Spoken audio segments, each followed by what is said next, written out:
Bonjour à toutes et à tous, et merci à l'économiste maghrébin de me donner cette occasion de partager avec vous, à distance, quelques réflexions sur le positionnement de la Tunisie dans une économie que je qualifierais de sans géographie. L'économie mondiale continue à sombrer dans la gestion de la pénurie et connaît des bouleversements rapides et incontrôlés, exacerbés par des ruptures technologiques et des changements de règles du jeu, imposés par de nouveaux acteurs, jusqu'à très récemment, sans poids géopolitique significatif. Les tensions sur les droits commerciaux qui sont en train de germer entre grands blocs économiques, à l'instar des USA versus la Chine, ou encore l'Union européenne versus le Mercosur, présagent d'une fragilisation des accords multilatéraux au sein même de l'OMC. Ce qui est en cause trouve ses racines dans principalement trois paradoxes du libre-échange. Le premier paradoxe concerne l'asymétrie des intérêts des pays. Il est évident qu'il n'y a jamais une équité absolue dans les accords commerciaux.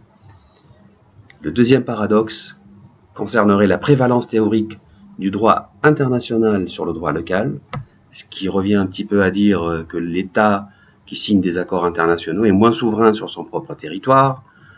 Et enfin, les investissements lourds et faiblement rentables nécessaires à la modernisation des infrastructures pour accompagner les augmentations supposées et attendues des échanges commerciaux qui proviendraient donc de ces traités de libre-échange, par exemple, profitent plus à ceux qui prennent le moins de risques.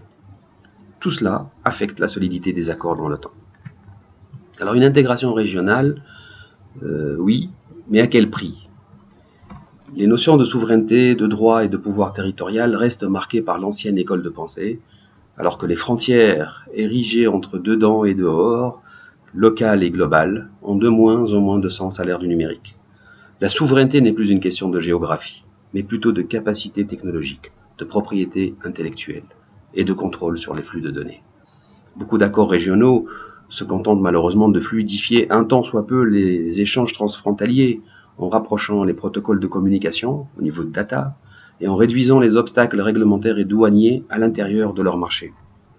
Or, cela s'avère insuffisant, voire contre-productif à terme s'il n'y a pas une gouvernance collégiale sur les chaînes d'approvisionnement globales, et ceci nécessite des systèmes d'information adoptés et partagés par l'ensemble des intervenants.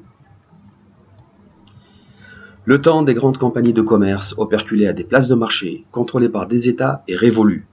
La croissance est devenue une affaire d'innovation portée par des startups, capables de croître très rapidement et de façon extraterritoriale.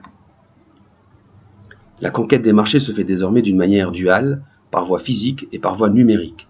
Ce n'est pas par hasard que les Chinois ont adossé à leur politique d'expansion commerciale, connue sous le nom de BRI, Belt and Road Initiative, une stratégie e-Silk Road, donc une stratégie numérique. De toute évidence, pour la Tunisie, la stratégie défensive ne paye plus. D'ailleurs, on l'a vu, la Tunisie vient de ratifier les accords avec la COMESA, alors qu'elle n'a absolument aucune idée de ce que cela va lui coûter, ni combien ce que cela va lui rapporter. L'argument de la position géographique ne tient plus non plus face à la multiplication des corridors de commerce international. Pour pousser un peu plus la réflexion, une stratégie duale reste fortement possible, voire souhaitable pour la Tunisie, et que je résumerai comme suit.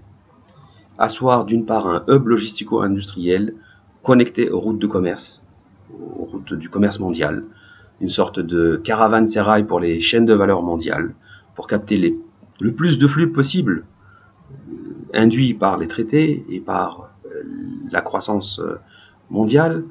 Ceci exige d'avoir une infrastructure logistique et technologique de pointe, avec une forte connectivité et un alignement réglementaire et institutionnel avec les pratiques internationales, bien entendu.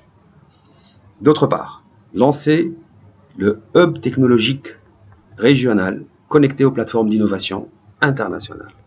Donc une forme d'incubateur pour les jeunes pousses du monde entier qui pourront développer leur modèle d'affaires à partir de la Tunisie et profiter d'un environnement favorable avec un accès facilité à la recherche et développement, à la technologie et à toutes les inventions scientifiques.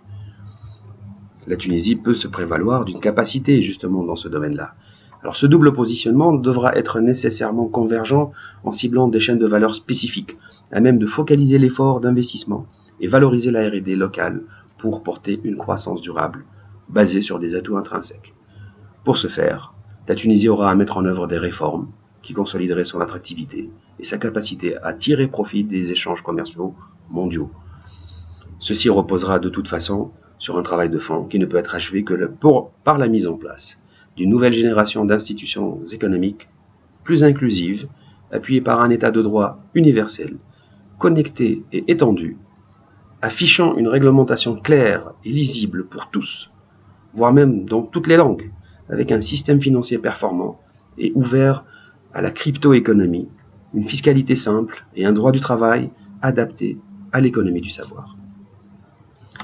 Ces points semblent peut-être lointains, mais in fine, ils balisent la route qui conduit à la prospérité. Et je vous remercie.